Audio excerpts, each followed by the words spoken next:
Hi, everyone. Welcome to the Progressive Bitcoiner podcast. I'm your host, Trey Walsh, and today we have a big guest for you, Peter McCormack. So this episode was really crazy for me because I found myself on his podcast just a few months ago after writing a little article for Bitcoin Magazine, and I'm really honored that he decided and was willing to come on my podcast and take a seat in the guest seat, which was really exciting. Really enjoyed this chat. We talked about Bitcoin. We talked about his story, his background, and what brought him to where he is today. We talked about seeking truth in this day and age and a wide variety of other things. So really hope you enjoy this episode as much as I did. Before we get to the show, though, I do want to mention that I've started a new partnership with Bitcoin Magazine that I'm really excited to announce. And we're going to be offering a promotion code for Jason Meyer's book, A Progressive's Case for Bitcoin. Now, that's going to be in the show notes. But if you use promo code TPB in Bitcoin Magazine store, you're going to get 10% off of his book. So if you haven't gotten his book yet and haven't read it yet, or if you have and you need to order more copies for your friends and family, go and do that. Use our promo code that's in the show notes or use it in the store, TPB at checkout, and you're going to get 10% off of that. All right, I'll let you get to the show. As always, if you have any questions or comments for us, please feel free to reach out. hello@progressivebitcoiner.com, and we will see you all next week.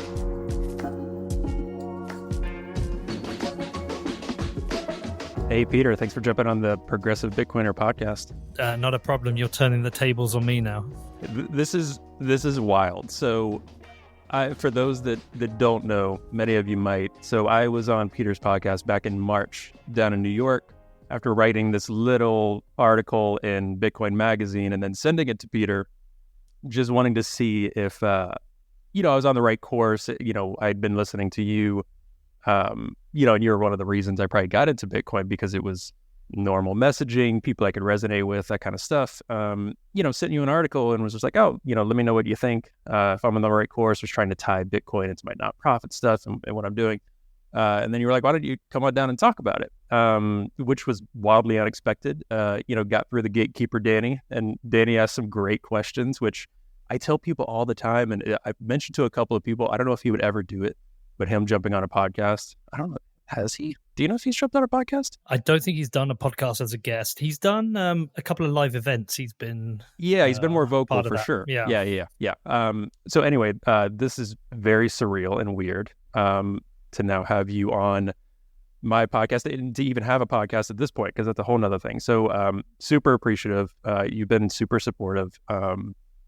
This is great. This is gonna be fun. I'm looking forward. Well, listen, look, I'm glad you're doing this. I think it's important that we have a range of voices, both sides of the microphone in this space. And so I think it's cool that you're doing it. Any support, help you need, you know where I am, you know where Danny is. We're here to help. Yeah, awesome. Well, that kind of leads into my first initial kickoff question is, why support a progressive Bitcoin message, if you will, or are more messaging targeted at progressives? You and Danny seem to be intentional, and you mentioned before you were intentional about that in terms of guests, in terms of things you're supporting. Not that that's your sole focus, but getting more of that in. So for you, what was the reason in wanting to do that? Yes, that's a great first question, and I really hope some conservative or libertarian Bitcoiners listen to this show and what we talk about, because I think the nuance is often lost in the world of Twitter or whatever. It isn't about supporting a progressive podcast. It's about supporting all voices, wherever you are. So there was a period of time when we were doing the podcast and I was reading the reviews up on Chartable, and a couple of people had said, it's all right-wing or libertarian people. There's no voices from the left here at all. There's no progressive voices. And what time was that, do you think? Like when? That was a couple of years ago. Okay. And firstly, it wasn't true. We have had progressive voices on. Right. But it was true that there was definitely a bias towards people from the right or libertarians. And I'm not saying those people are the same, but there are some strong shared ideas between libertarians and conservatives.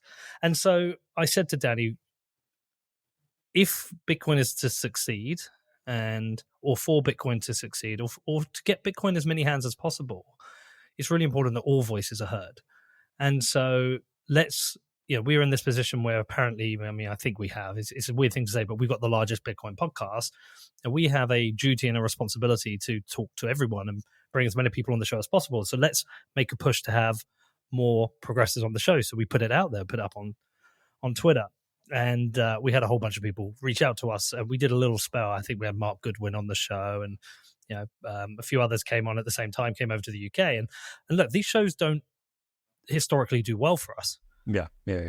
If you say mine didn't. I know that. Well, at least on YouTube, I'm not sure. Yeah, because you're new. What goes well on YouTube is a big name. If you're Saylor or Lynn Alden, it's a Beatty title.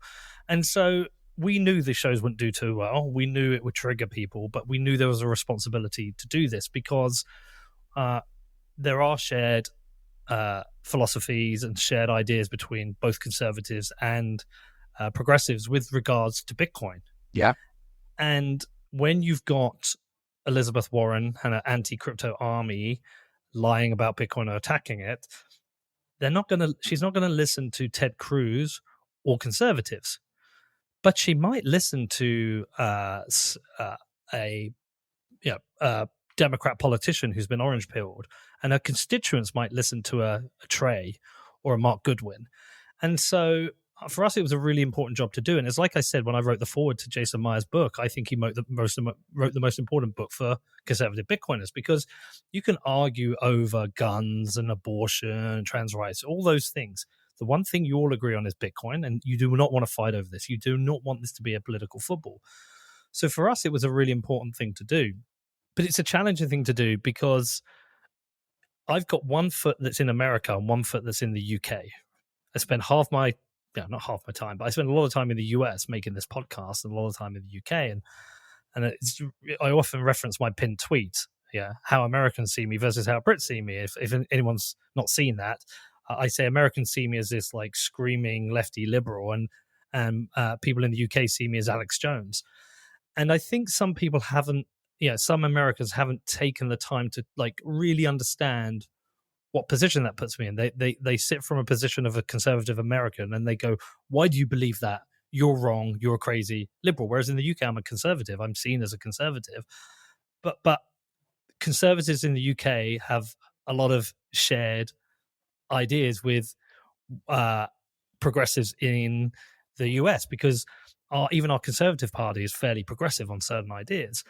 And so it's a very careful balance to walk, because one of the biggest challenges with a Twitter profile or the podcast is audience capture. And I want to avoid that as best I can. And I will not be captured by the audience for the sake of making money. I'm always going to stay true to myself.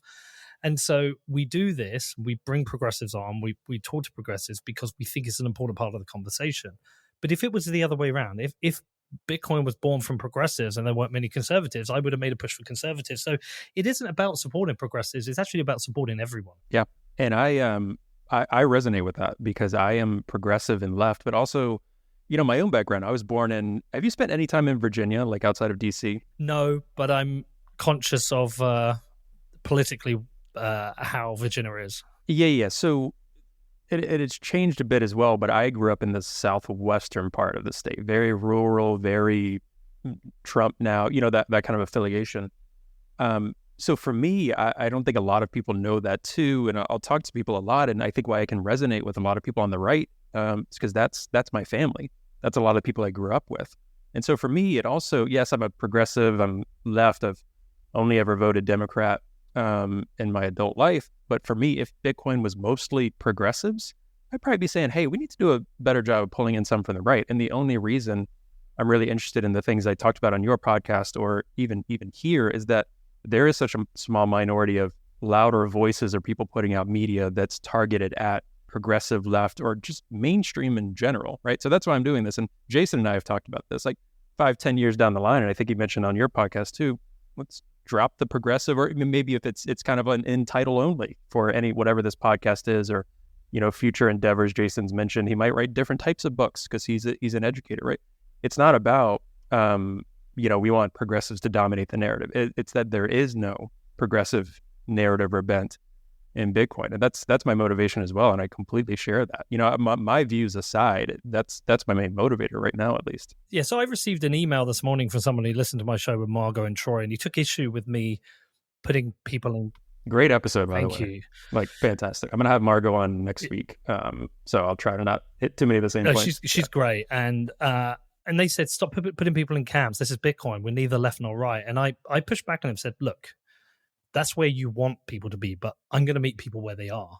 And there are people in the camps of the left and right. And what I recognize is whether you're left or right, and whether you're captured in this kind of polarized fight, you're still part of that machine that grows bigger and bigger and steals more and more from everyone. It doesn't matter whether you're left or right.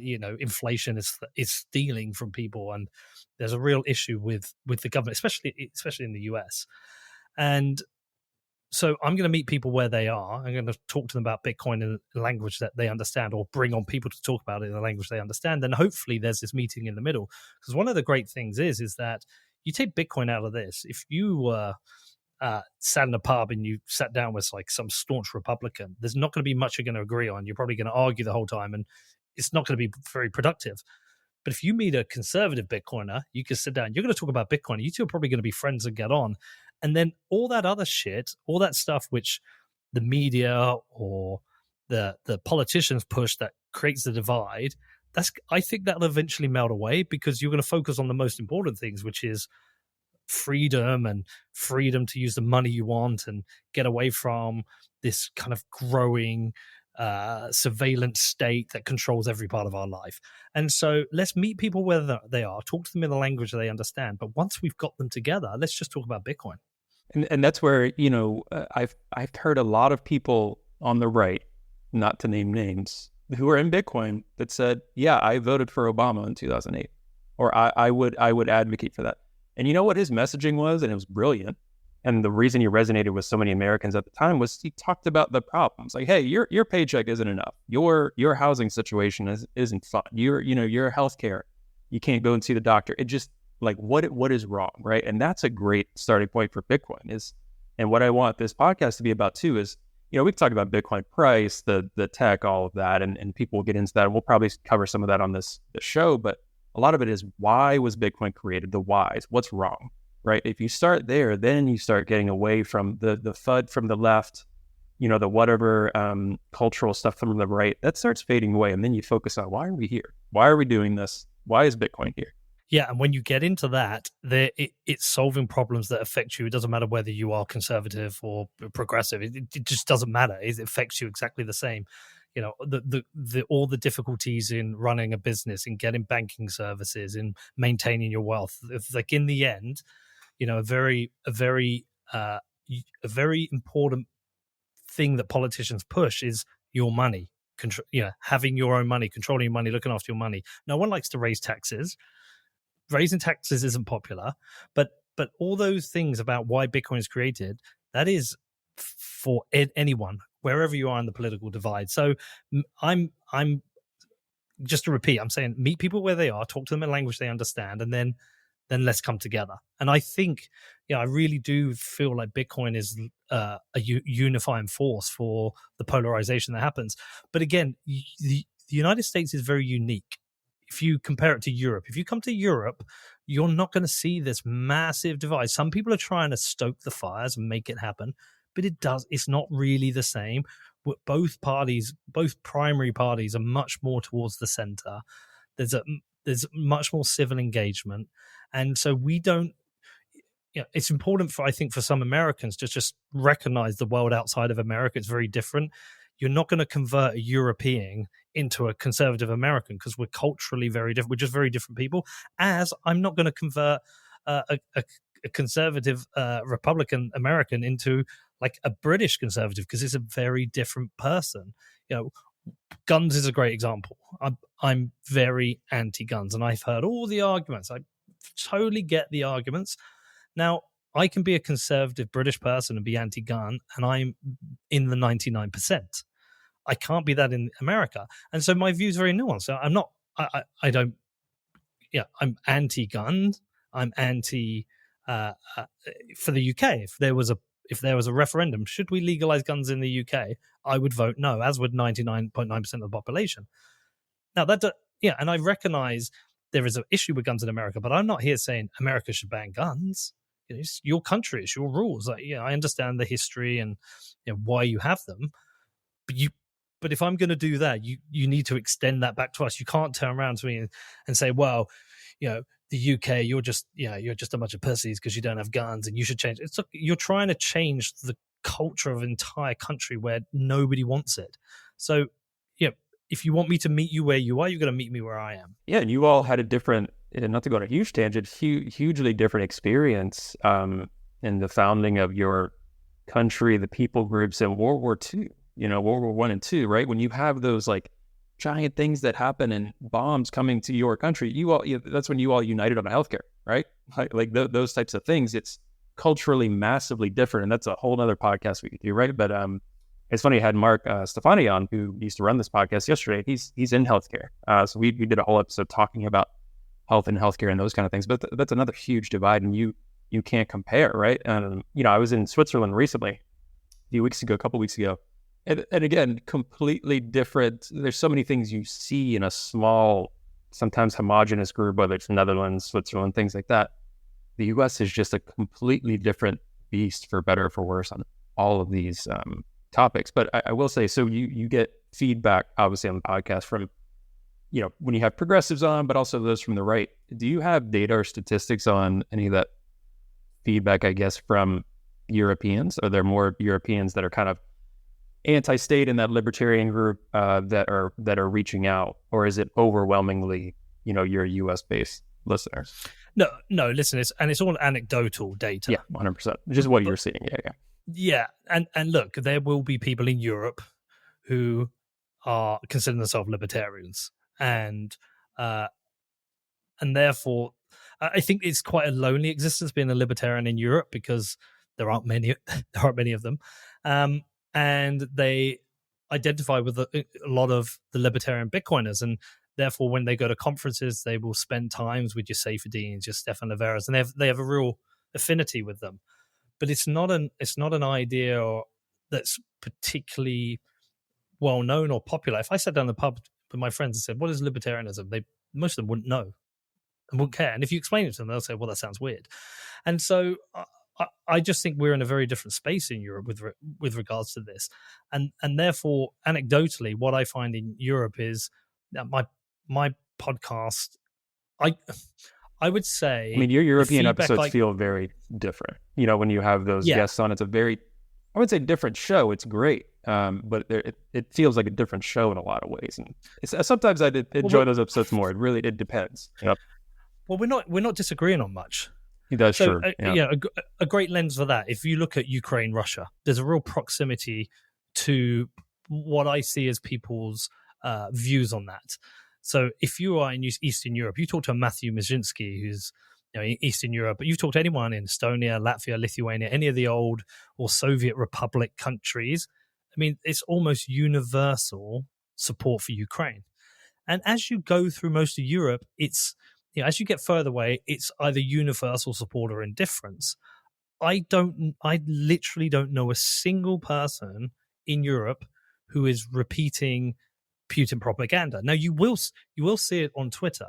You will see that more, what would be considered far right. I don't mean like far right white supremacy, but like pretty strong right people from the right who are, repeating some of that propaganda. But it's very rare. It's almost universal support. But once you get to the US, that political divide is hit, and you will see people repeating, Putin's Russian propaganda, and that is just because, again, we're very different here. We've not politicized everything. Sometimes we're just like, what is the rational, reasonable take? Well, Ukraine is an independent democratic country. It was illegally invaded by a bully mafia state, which has a history of conflict. Under Putin's regime, it's Chechnya, Georgia, Ukraine, 2014. We've seen Putin assassinate people or attempt to assassinate people across Europe. He poisoned multiple people with nerve agents in the UK on UK soil. He's tried to assassinate his biggest. It's Navalny. He tried to kill Navalny. Now Navalny is now hooked up in prison. We fully recognize there is no free speech in Russia.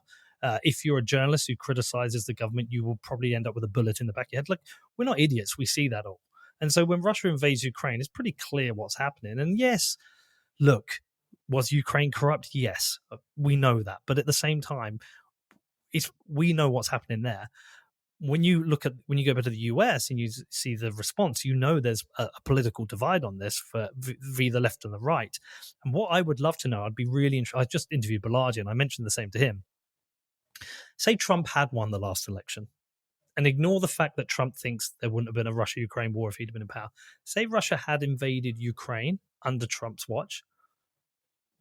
Would Trump have supported Ukraine? Would he have sent weapons to Ukraine? And would it then be the conservatives, the Republicans in America saying, we should support them. We need to stop Russia. We don't want Russia to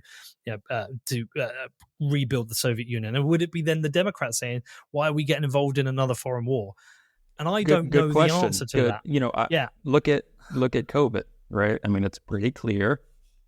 Trump, the vaccine started rolling out under Trump, right? He was on an interview recently, I believe, where he was like, I'm not allowed to talk about the vaccine. For some reason, that's not popular, right? I can't talk about it, right? So, there's moments of, I don't give him too much credit, clarity from Trump when he just spits out the truth of like, it's a vaccine or whatever. And again, not to have that debate, all of that stuff, but just in general, when you are CEO of a country, those politics kind of go away, like in your department. Like, you got war generals coming and being like, Russia's like pretty crazy. They just invaded this country, nuclear power, one of our biggest foes. Like, but a fight for Ukraine is a fight to support the way the world has been going, for better or for worse. So yes, Trump would do exactly what we are doing now, for better or for worse. And I think both the left and the right, again, when you talk about money, you talk about information, the one thing that I would hope, and I've talked to some of my progressive friends and talked to my own wife about, is like, it is a bit crazy.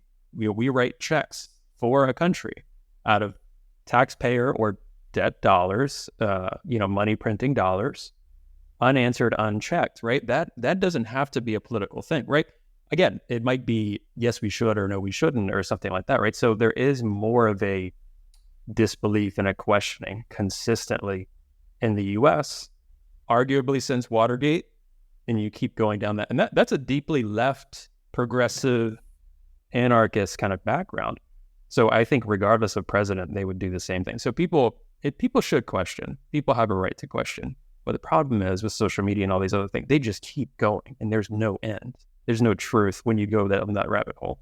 It's tribalism. Sadly, people have putting themselves in the place where they're picking a tribe, and whatever the tribe believes, they believe. And there isn't much pushback from within tribes. And so it just becomes this eternal fight. Twitter is very different for me from 8 in the morning till about 11 when it's European Twitter. It's very, very different. When America wakes up, everything goes a bit batshit crazy and everyone's arguing about the same stuff. And, to the point where almost some of the people I follow, it just gets a bit tiring, with the things they're saying. They're repeating the same messages over and over again. Sadly, it's because social media rewards this. Doesn't matter whether you're left or the right, social media rewards the building of echo chambers and tribes. And so as an outside observer with one foot in the UK and Europe and one foot in America, I think I can see quite clearly what's going on in America. A lot of people think I'm a fucking idiot, but actually I come from a position of spending a lot of time in both camps and see what's going on in both camps. And I can criticize Europe and UK very easily. Don't get me wrong on that. But I can also see this stupid war playing out in America that no one's benefited from. The thing I said to Balaji, as somebody who's divorced, it very much reminds me of the end of a relationship where you just don't agree on anything. You fight on every issue. When you fight on one issue, you bring up all the old issues. Really, you just need to not be together anymore because there's nobody is working together for the better of the electorate. They are working together for the better of the party and the better of power. And when you get into that place, you're being manipulated. And that's the left and the right. And there's honestly, the criticisms they have of each other are so hypocritical. Yeah, and that's one of the biggest differences. In the UK, I was very impressed. Again, for better for worse, your prime ministers, if there's some sort of conflict, or whether it's in the party or people, they'll resign. You guys will roll through prime ministers or elected officials. in the US, that concept of resigning, or even we'll see what happens with the Trump indictment stuff, but even an elected official, which I would argue many should have faced criminal charges. And I think I might agree with that, especially with Iraq and wars in the past. In the US, just a foreign concept that it shows that inverse. And I do wish we'd get back a little more to like the electorate, the people, when we say, hey, that's messed up and you're done, that you're done, right? Regardless of what political party that is. The problem is the parties are the ones deciding, right? Democrats are like, Trump should be locked up. Republicans are like, Biden should be locked up. The party is leading that message. The people, meanwhile, we're squabbling on Twitter.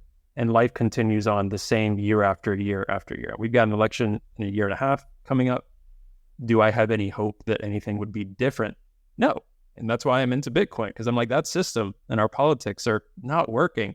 Maybe this Bitcoin thing can I'm kind of done trying to work with that system. Let's try to do this, and then we'll force them to eradicate or change that system. That seems the only way.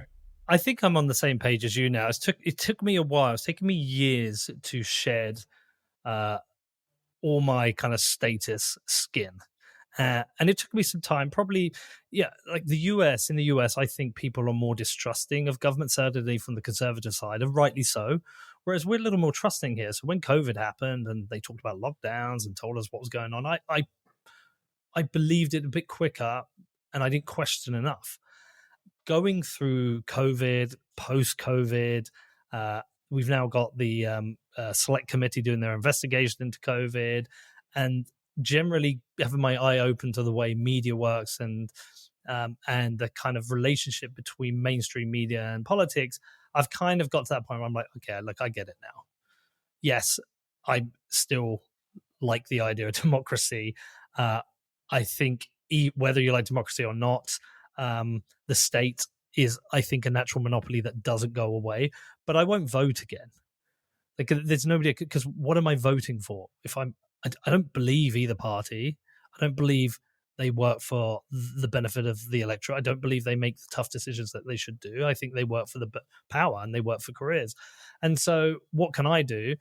Well, I can work on creating independent media, which challenges them. And I can work on Bitcoin, which challenges the sovereignty of individuals versus the sovereignty of the state. And if we can create enough power to the individual, if we can shift the balance back from the state to the electorate, then maybe we will get better politicians in the long run. Maybe we will get a stronger and better democracy because of that. But I'm done trying to defend democracy, because democracy in its current state is completely broken because of the incentive model. Yeah, 100%. That leads me to one of my questions that I wanted to get to you on is, where do you think for you this, search and thirst for truth and investigation came from? Because you've been doing this for a while. You've tried different documentary series, different podcast ventures, different things like that.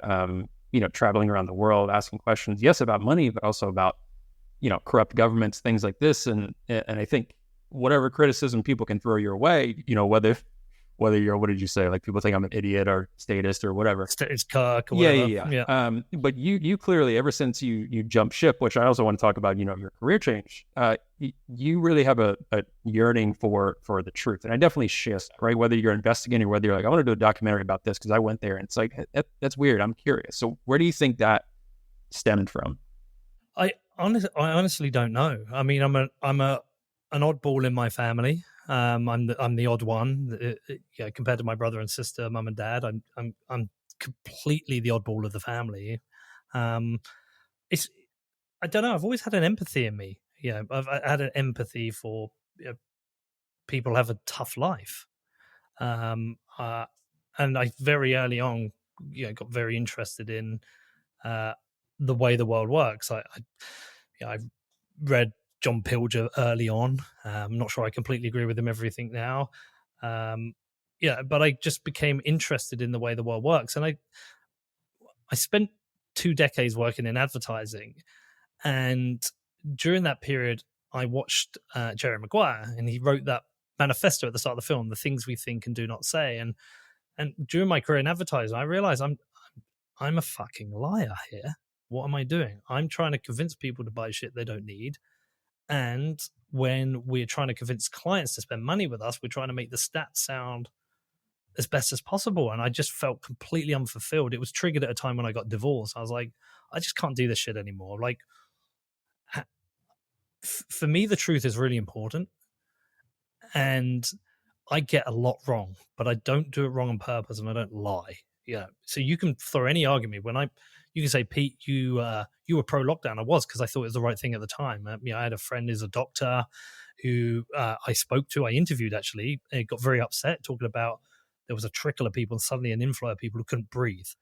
And it sounded scary. And when the government said they came out and they're going to do a lockdown, it sounded like the right thing at the time to do to get to grips with it. Obviously, it wasn't. But can we talk about that too? Being a Bitcoin podcast, like that did feel like the right thing. We had never seen this ever before, right? 2020's hindsight, but like you saying at the time, it seemed right. Like that is you using your brain and your experiences doing what felt right at the time. Everyone who's like, I knew from the beginning, I'm like, no, you did. You just didn't trust anything or anyone. Sure, that's true. That's true. Like Fauci, a lot of proof and clarity that shows that man lied many times, right? On many things, and people in positions of power that did know those backdoor conversations. Those are things we find out after the fact, right? That is very true. But the average Joe Schmo that sees a tweet and says like, oh, when New York hospitals were being flooded and it was terrifying for a couple of months. Now, 6 months in, we knew pretty quickly, relatively speaking, that, okay, it's not an apocalyptic state that we thought in terms of locking down to the degree we did. Like early on, I wore like winter gloves to the grocery store. This was like 2 weeks in, and I'm in New England, right? So we were like New York, Boston. There was a big outbreak at Biogen, one of the pharmaceutical conferences. People didn't know. They were like, leave your cardboard outside for a week if you get a package. Wild. It was wild. And I but then quickly I was like, okay, we're young people, healthy, eat well, all that. I don't have to be too worried. But early on, we had no idea what was going on. I just wanted, because too many people say like, I knew. And I'm like, some people did, but you didn't. You were just skeptical of everything. Yeah, but give the people credit where they deserve it. Some people knew that this was stupid. I mean, like when you think about it critically, it's a virus. At some point you open up, and at some point it's going to spread. You can't stop it. And I don't think I thought about it enough, and I was wrong. And I said some pretty stupid things. But like going back to my previous point, it's like when you're out there and you've got millions of people listening to your show and 500,000 followers on Twitter, sometimes you're going to be wrong, and that's tough because those things you get wrong follow you around. But I will always say when I'm wrong and apologize. And I'm going to go, because I can't. COVID thing we've done so many times, any place. But that search for the truth is really important. But the sad thing about the search for the truth is I'm finding it really hard to get there now, because on every issue there seems to be arguments and counter arguments, and all can sound compelling on whatever issue there is. And so I've kind of found myself in this position where I do want to find the truth. I want to share the truth. I think that's the most important thing you can do. I don't understand lying.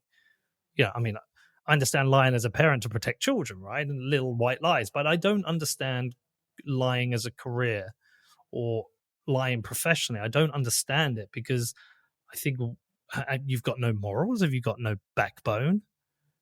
And so and then for me, it's just I like meeting people. I like going to weird places, and I like talking to them and finding out about their lives. And I like sharing that. I think, if anything, the one thing where you can map from my career in advertising to what I do now is I like storytelling. I like the creative process of storytelling, but I can't tell you where it's come from. It's just sometimes it's just that there's a thing in you which you like doing, and I like talking to people. So talking about advertising, I dug up you wrote a 2015 article on how online advertising doesn't work on Medium. Yeah, well, that was my Jerry Maguire. So that's my. So I was like, was that the beginning of the end? Yeah. But it was a roll of the dice, and at the same time, like career suicide. In that, what happened? Jerry Maguire wrote the things we think and do not say. He thought that he worked for a faceless media agency that represented players, and he said these are the things, and he put the manuscript out. Everybody loved it. He got fired and kicked out of the business because they knew the danger of this. The danger of this is it'll be a more personal relationship, more honest relationship. you make less money. This was my version of that. Online advertising does not work. Now, of course it does work, but if you go into the nuance of the article, I talk about the bullshit of the industry. And what we did is when I published it as the front page of our website. And then I sent all my clients to it. And my hope for that is people will go, oh my God, he's telling the truth. This is amazing. That's the agency we need to work with. It didn't really work out like that. Now I got some great feedback. I mean, it took me 6 weeks to write to get the wording correct. We got so much good feedback. People saying, I love this. This is great. This is amazing. But nothing changed. And within months, I'd quit the industry, which is kind of what I wanted to do anyway. So that was, if you don't mind me asking, right around divorce time, right around what, talk, because you've mentioned before on podcasts. And again, I'm cognizant of like how many different things you've said on different podcasts, and I don't want to repeat all that, right? So, your Silk Road experience, Bitcoin, what was that timeline? So that article was like 2015. So TLDR, it was it's really a decade ago. I got married in 2013. 3 months later, we separated because my wife was having an affair at the time, which started before our marriage. I found out afterwards. Went into just like a very shitty place. I loved the woman, right? And developed a very unhealthy drug and drink problem, and essentially rode the roller coaster down to rock bottom, and just went to an awful point where there was one day where I was just literally doing cocaine all day, ended up in an ambulance, and like I said, I've told it a bunch of times, I hit rock bottom, quit advertising, and then took a year off work. I think that was most of 2016, and but during that period discovered Bitcoin, and here we are 6 years later with a podcast, a few documentaries, a football team, a bar, and conversation with you. Yeah, that's incredible. Do you ever, I think I share this with you too, but you're not going to sit on a podcast and be like, wow, look at my life. Look how great I'm doing. Look at where I've come. But that's a journey. I don't know what percentage of people would come out like that. Like you could have kept going and not physically be here today, right? So do you ever take a step back and feel that sense of gratitude or that sense of appreciation of like, that was a challenging thing I did? And yes, there are people that support you along the way. But what's that like for you to reflect on that? I mean, look, Trey, I was very lucky. I there's a chain of events that if it doesn't happen, I'm in a different world, a different life. But starting a podcast, and it could have been any topic, and I picked Bitcoin just before Bitcoin moons, and I get some great interviews, and I end up having a podcast in an industry that pays well. So do you think, because you've covered a lot of different topics on your show, one of the inspirations I draw for this one is there'll be many episodes where I might talk about Bitcoin for 5 minutes, but I'm talking about things that I think are tangential or relate to the world Bitcoin is talking about. Those are my most interesting conversations that I'm looking forward to. I think you could have talked about, your podcast could have been about anything, and I think you would have found similar success because of the way you frame conversations. But that's just my thought.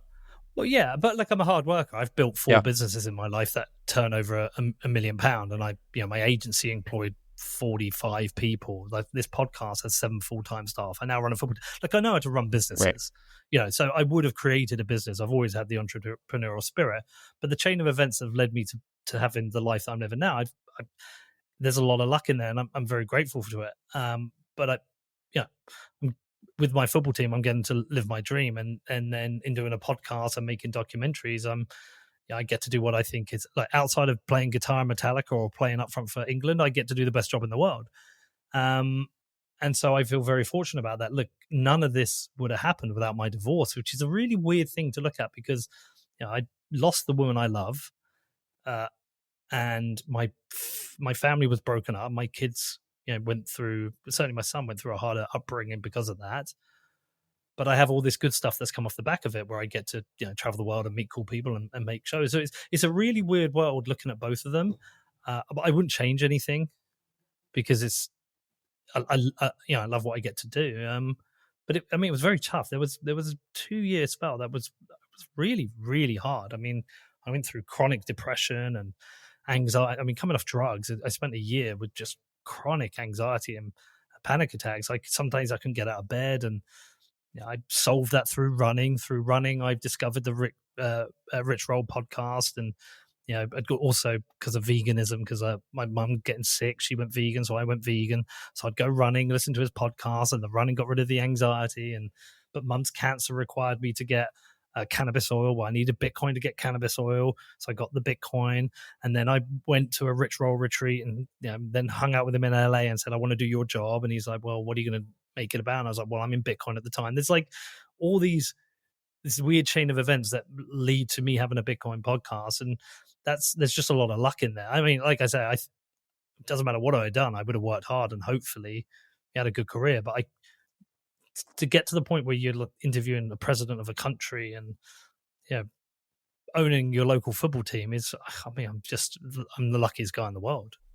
Speaking of that interview, I've heard you talk about it a little bit, listened to the interview, but what was that like? How did it feel different than other interviews? Were you nervous to sit down with Bukele? Balancing all of those things of Bukele, the controversial figure he is, but also El Salvador is doing better, it seems, and you hear all these conflicting things. Where was your head at the time going into sit with him and chat? I mean, I was nervous. I don't get nervous in interviews anymore, and I was very, very nervous in that one. Very nervous because there's a lot of pressure on me. I knew it wouldn't just be the eyes of Bitcoiners, but there would be people working for large media organizations, people working for three-letter institutions. I was going to say, you had mentioned that, and that did not surprise me. And for those, I think you had mentioned in one of your podcasts, whether it's CIA, FBI, something weird, it seemed a little bit like some correspondence was trying to come in. Yeah, there's some weirdness going on there, but you just knew there's a lot of different people who might look at that interview, so I felt the pressure. But there was this other weird thing going on, is that my back had gone and I had sciatica, and so I woke up on the morning of the interview. I couldn't sit down. I was like, every time I sat down, it was like a hot poker going in my leg. I was like, what is going on here?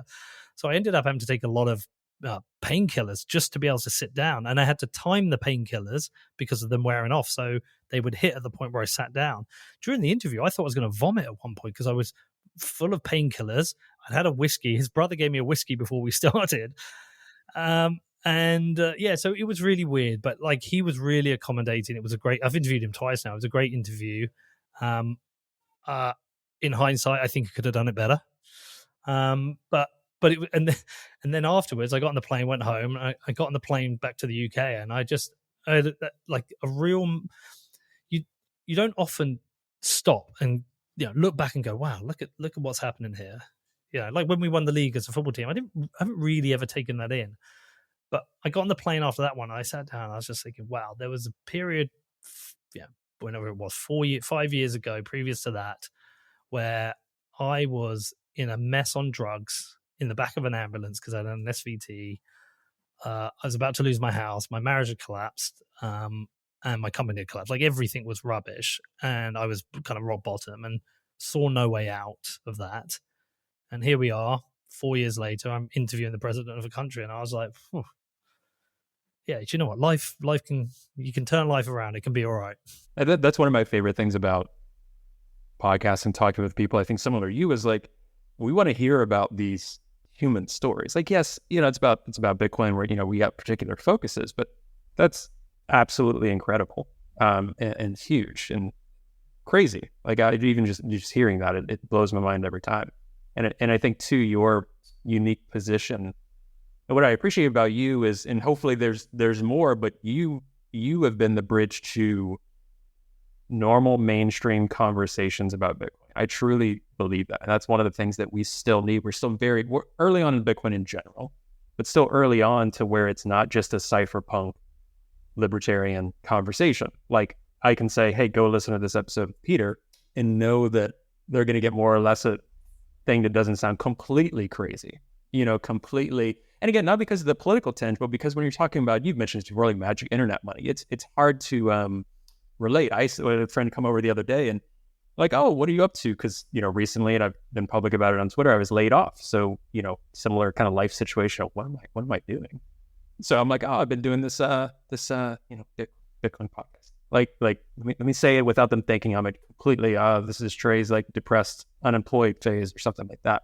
It's still a bit awkward. Well, the thing is, when you do a podcast and you start to get to the point where, like, a lot of people are listening, and you start getting these weird places where, like, I had an England cricketer texting me because he wanted to buy Bitcoin. I had an England footballer, ex-England captain, texting me, and I get invited to things. Yeah, the other day I went to, there was Sting. Sting played in Bedford, and his son supported him. His son's also a musician. His son said the best thing about Bedford is Real Bedford has put Bedford on the map. And so I go and meet Sting's son, and I'm giving him Real Bedford jerseys. A bit like, there's so many weird things. It's just so weird. And so the one thing I've always tried to do is just not change who I am. If you speak to my dad or my friends, they'll say Pete is exactly the same now as he was 20 years ago. Like, I still wear metal t-shirts, grow my hair, change my, like, wear my cap backwards.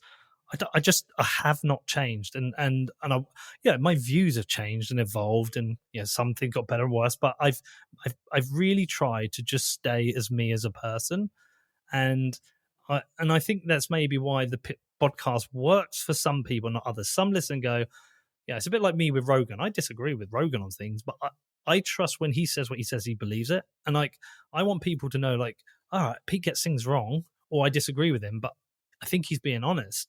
And that's what I've tried really hard to maintain, because once you get audience captured and you start holding opinions you don't believe in for the sake of being successful, then that's difficult. And that's why I think some people don't like my show or don't like me, because they want me to change. They want me to become what they are or agree with them, and I just don't. Yeah, and that's this podcast is small. I think there's a huge opportunity for it to grow more. But I've even had people reaching out, saying, oh, you should have this person on, or you should talk about this, or you should talk about that. And that's something that, I'm sure I'll reach out to you about as well. And, we chatted about it a little bit, but it's even hard. It's not hard for me, because the one thing I'm like, this is only going to work if people feel that I'm connecting with the guests, if I'm being authentic, because I can tell. I've listened to some, even some, you can't control this, but guests on your show, guests on others, when I'm like, I'm not getting authenticity from them. It sounds like a sales pitch, and I don't connect with those episodes. I don't connect with that story, right? And like your point to Joe Rogan, sometimes I think he might have the most idiotic takes, or I'm like, gosh, why is he talking about this? But again, it's that authenticity. I know he's being authentic to himself. I know when he's talking, he believes it, like you say, and that's compelling. That's a starting point for anyone to listen or trust you. Not the point. Again, the point of Bitcoin is not to trust. The point of your podcast isn't trust Peter. The point is Peter being authentic, and people like authentic human connection, because we're really, year after year, people are yearning for that, right? Well, because there isn't enough of it about anymore, but it's a cheat code. Like, it's like on Twitter, saying the words, I got this wrong, I'm sorry, is a cheat code. People don't want to do it. People will double down. There's inertia to it. But they should, because what will happen is people will go, oh, well, thanks. Oh, well, I appreciate you. And they will trust you more. And so I think there's maybe, when you asked me before, that search for the truth, it's like, I think if you're trying to be truthful internally, then you're trying to find it externally. But if you are not being truthful internally, then why would you go and try and find it? So there's people, I could give you endless profiles on Twitter. I know they're full of shit. They know they're full of shit. But then, and they're not finding the truth, because truth isn't important to them. What's important to them is, likes, retweets, whatever. And so, like, my Twitter, I never really blow up that much, because my takes are all over the place, because you can't confine me to one camp, because I'm not captured. And unfortunately, there isn't enough of that. And I feel like a bit of a dick saying it. It's almost like, oh, look at me, I'm so great, I'm so authentic. I don't know. It's just, this is the way I've been brought up, and I've just not changed. It's also easier though.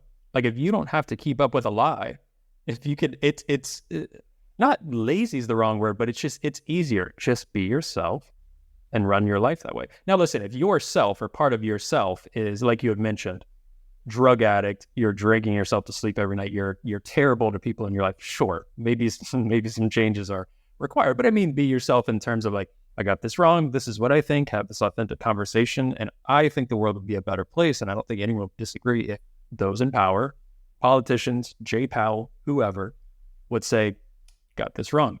But that's like the matrix glitching. You can't, you're not allowed to do that. That's why I'm a bit done with that structure.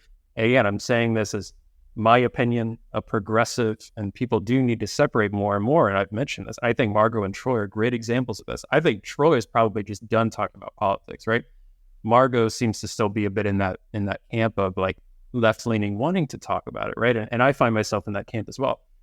Just because we're progressive does not mean we're supportive of the state as it is, or of like, oh, let's work within that system. A lot of progressives started to wanting to bust out of the system before those on the right did, when the right was still in power, when George Bush, even before that. And listen, I'm 30 years old, right? So when 9/11 happened, I was in like third or fourth grade, right? But that was foundational for me. 2008 was foundational and informative for me, and just old enough to start, playing on to that in that millennial generation.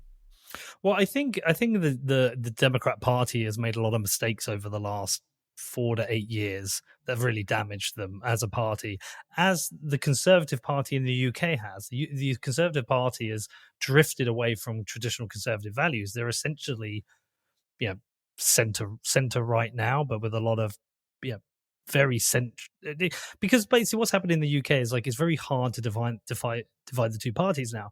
But I think that, I think there's been a lot of own goals scored by the left in America, and those own goals have then been weaponized by the right or the right media and commentators. And so I think one of the best examples is Bernie Sanders.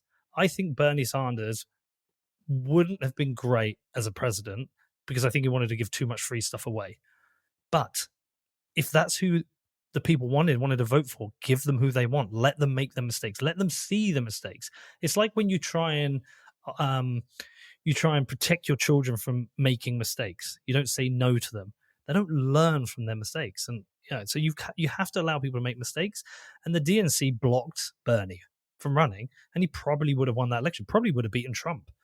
And so I think they've made so many mistakes. And now, like, I think the left has just got, parts of the left have just got so fucking wild and so lost from reality that they've really I can imagine there are a lot of Democrats in America who are kind of embarrassed to admit they are because of some of the crazy super left stuff, as people on the right are probably embarrassed by ultra right people. Well, that's probably 80%, that majority, right? That where Twitter is the 2% of extremes, that majority in the middle is like, gosh, nothing's getting better. Inflation's out of control. Like that's stupid. We don't care about that. We don't care about that, but we're just going to live our lives. Like people are just trying to live their lives. But I think you might be on the right track where you're saying, we can't change this. So what can we focus on that's different? Well, let's focus on empowerment. And empowerment is truth, information, money. It's all that stuff that we can control. So better media, better content, better money.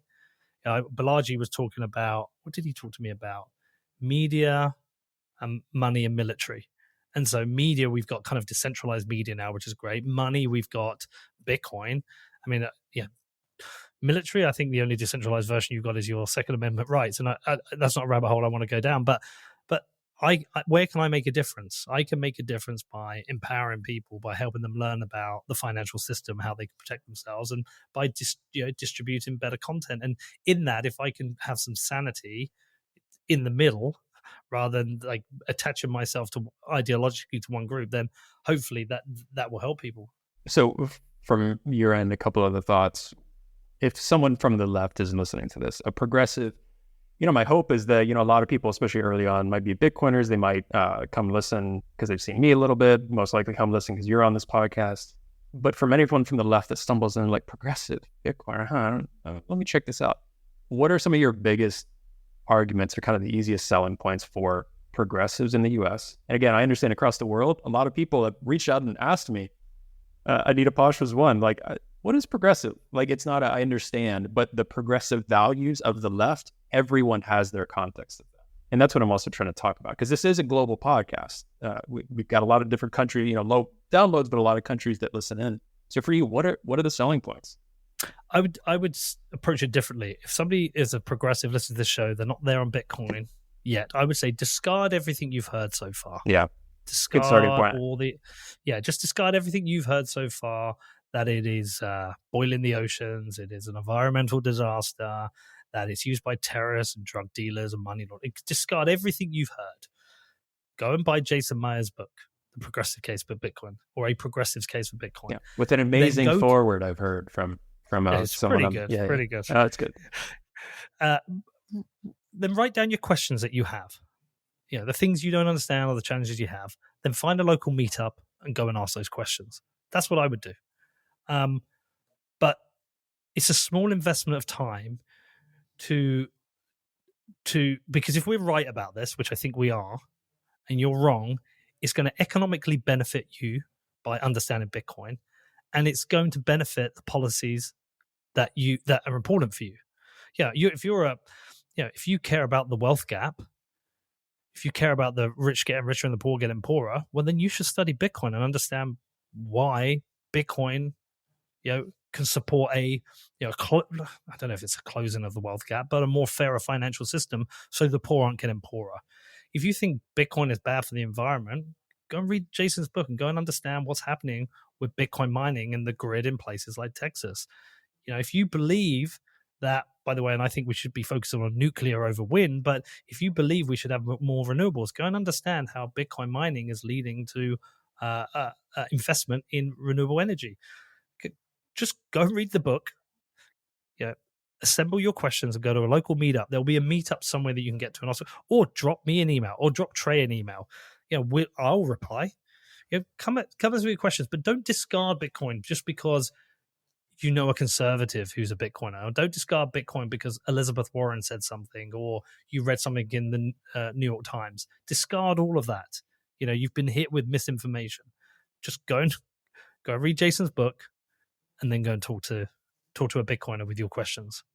That's the approach I would take, because I could give different reasons. I can talk about the wealth gap or climate change, but the truth is, each person's going to have their own individual points, which is important to them, the things they care about most of all, right? And the biggest starting point for me too is, if you look at the current system, how has wealth inequality been shaping up under the current inflation, money printing, asset and home prices increasing? Who has that benefited? In those old terms, the 1%.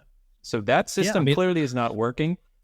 Look at Bitcoin at least consider that, because you trying to work within this system, and that's one of the reasons why, being a progressive, being in Massachusetts where I'm based, Elizabeth Warren is one of the most infuriating for me, because her work in 2008 and since on banking regulation, this and that, it's like she's supporting banking regulation, but then de facto supporting JP Morgan Chase and centralization of banks. And again, I know regardless of intention, a lot of what we've seen in the past is she does want life to be better for working class folks, at least at some point. The past couple of years, I'm not sure that's even the case anymore, but at one point, that was her intention. But her policies and rhetoric has been only supporting the continuation of wealthy elite and wealth inequality.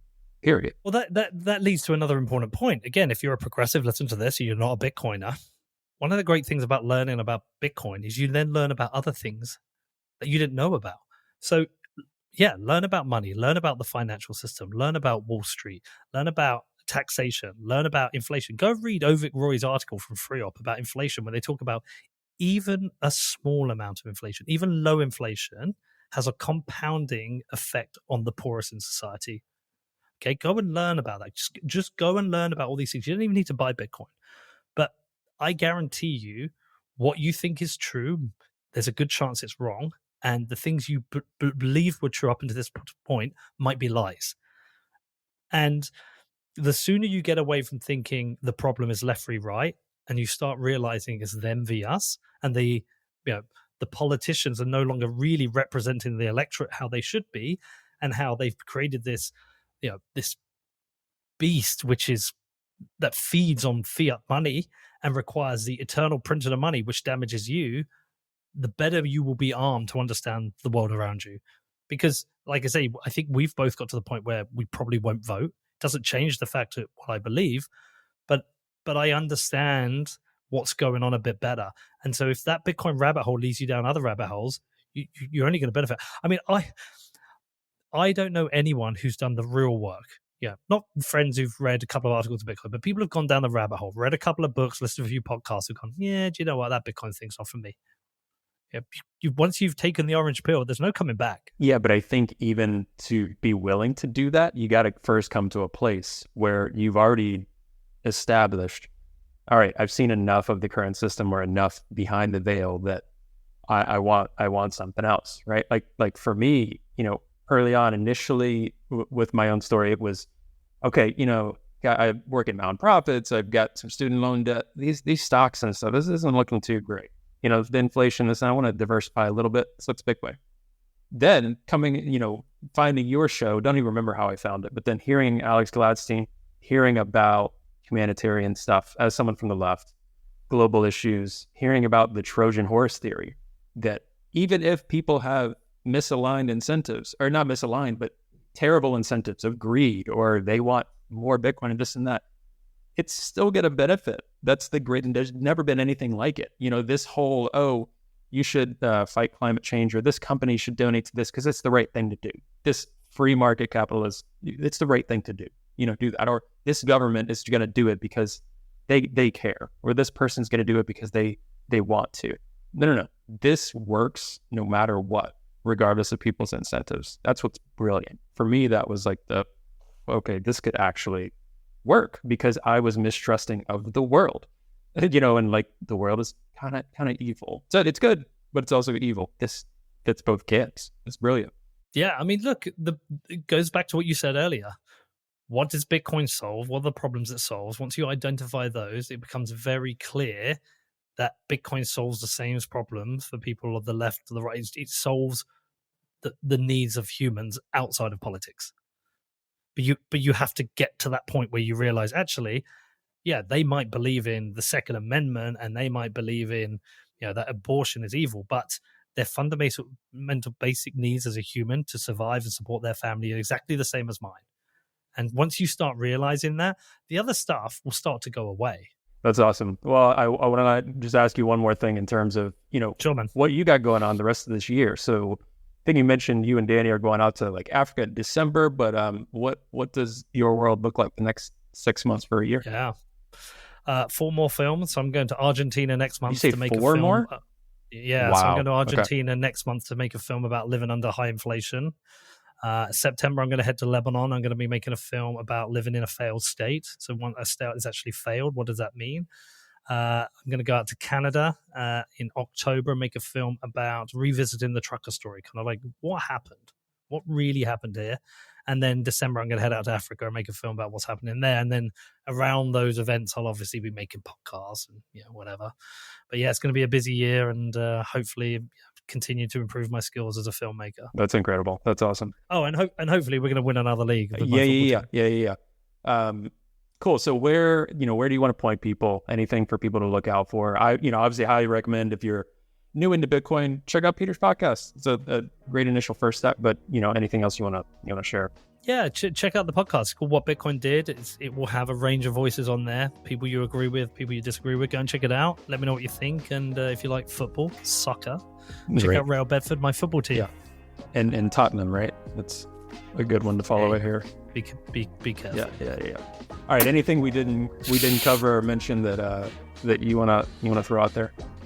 No, just good luck, man. Just go do this, and I'm the episodes I'm looking forward to most in yours are where you have conservatives on your podcast. Yeah, I'll mention a couple I got off air here that I'm excited about. But all right, thank you, Peter. Super appreciate it. Thank you for jumping on.